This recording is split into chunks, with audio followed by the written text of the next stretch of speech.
की परम शांति महाकाल प्रलय प्रथम भागर अवशेष अंश। यापरे मु किए केउठारु आसीअछि केउठाकु जीवी मु केउ रूपे व्यक्तरु अव्यक्त स्वरूप को धारण करिबि। निज निजर रचयिता अर्थात निजर भगवान पाखकु केउपरि जीवी। लोक माने निज निज घर को केमिति जीवे समस्तंकु निज निजर घर को जीवार अछि। एहा सहित मुक्ति और जीवन मुक्ति जो माने दुर्बल श्रेणीर आत्मा मुक्ति को प्राप्त करिवे, पशुपक्षी आत्मा माने मुक्ति को प्राप्त करिवे।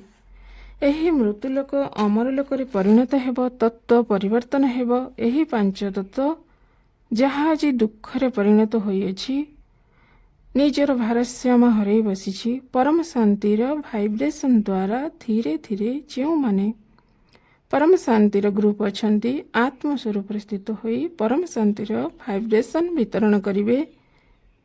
एहा धीरे धीरे परम शांतिर भाइब्रेशन चतुर्पार्श्वरे केवल धरित्री रे नुहे ब्रह्मांडर 14 लोक पर्यंत व्याप्त हेब।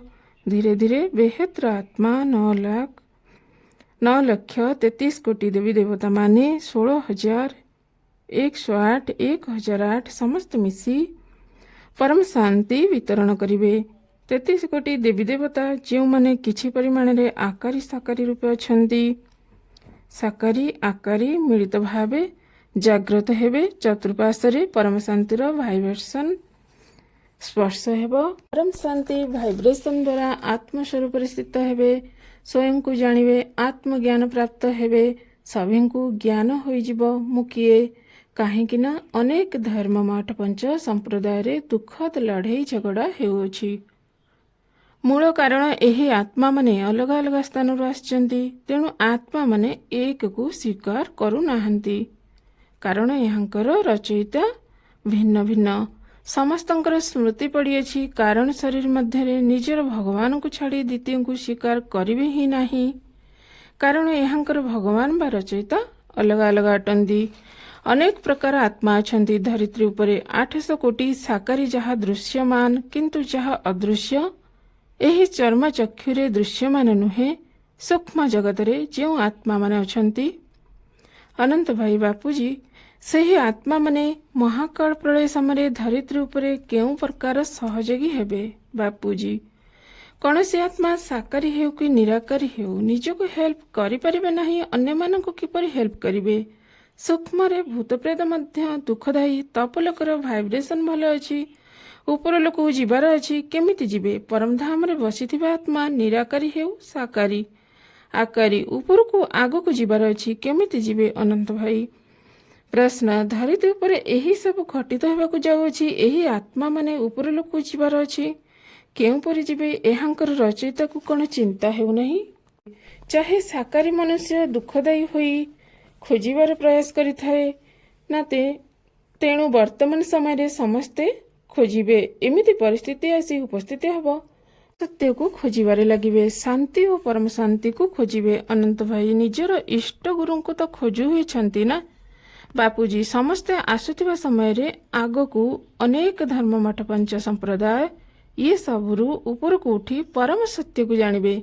परम सत्य मु किए निज को जानिबे, आत्मस्वरूप स्थित हेबे। आत्मस्वरूप आत्मज्ञान नुहे और शांति पाइबा को व्याकुलित हेबे।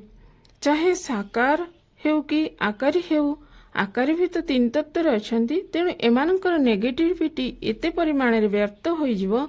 अंश मात्र परम शांति भाइब्रेशन व्याप्त हेउछि, खोजी खोजी परम शांति पर्यंत आसी जिवे। सबु धीरे धीरे परम शांति भाइब्रेशन से परम ज्ञान ग्रहण करिवे। देखिबाकु गले साकारी हेउ बा निराकारी हेउ धीरे धीरे शांतिरु परम शांतिर अनुभव करिवे। मृत्यु लोकरु अमर लोक जीवा पई व्याकुलित हेबे। आमको अमर लोक जीवार अछि, धीरे धीरे समस्त को ज्ञान होई जिवो। आमर रचयिता किए, आमर भगवान किए, आमर भगवान कौन महाब्रह्म या महाशिवटे परम महाशिवटे समस्त रचयिता अलग अलग। धरित्री उपरे एलियंस रूप आसी भ्रमण करने समस्ते परम शांति ଏହାର ପରବର୍ତ୍ତୀ ଭିଡିଓରେ ବାପୁଜୀ ଆତ୍ମଜ୍ଞାନ କେଉଁପରି ହେବ ଏହା ଭିତରେ ଆତ୍ମଜାଗୃତିର ଜ୍ଞାନ ଦିଆଯାଇଅଛି।